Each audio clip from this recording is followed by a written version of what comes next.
33, 34 வருஷம் சினிமா துறையில் நடித்த ஒரு பிரபலமான நடிகருக்கு குறைஞ்சது ஒரு 4000, 5000 கோடியாவது சொத்து இருக்கும் அப்படின்றாங்க. அது இன்னைக்கு மறைக்கப்பட்டிருக்கு.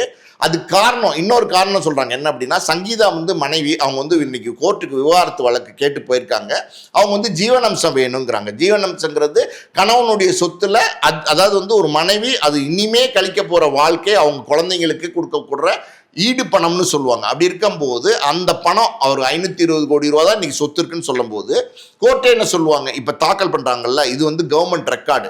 கவர்மெண்ட் ரெக்கார்டுனும் போது கோர்ட்டே என்ன சொல்லுவாங்க, ஏமா அவருக்கு 520 கோடி ரூபா சொத்து இருக்குது, மொத்தத்தில் எல்லாமே வெளிப்படையாக டிரான்ஸ்பரண்டாக அவர் சொல்லிட்டாரு. அப்படி இருக்கும்போது நீங்கள் ஒரு 100 கோடி ரூபா வாங்கிட்டு போங்க, நீங்கள் ஒரு 200 கோடி ரூபா வாங்கிட்டு போங்கன்னு சொல்லுவாங்க. அதெல்லாம் எப்படின்னா சங்கீதாக்கு விபூதி அடிக்கிறதுக்காண்டி காட்டுற கணக்கு தான் இதெல்லாம். எனக்கு தெரிஞ்சு சங்கீதாவை ஏமாற்றணும். ஒரு 4000 கோடி 5000 கோடி சொத்து இருந்தால் ஒரு மனைவிக்கு நியாயமான ஜீவனம்சமாக எவ்வளோ போகணும்? கிட்டத்தட்ட ஒரு 2500 கோடியாவது இல்லை 2000 கோடியாவது போகணும். ஏன்னா மனைவி மட்டும் இல்லை, மனைவியோட சேர்ந்து 2 குழந்தைங்களும் இருக்காங்க.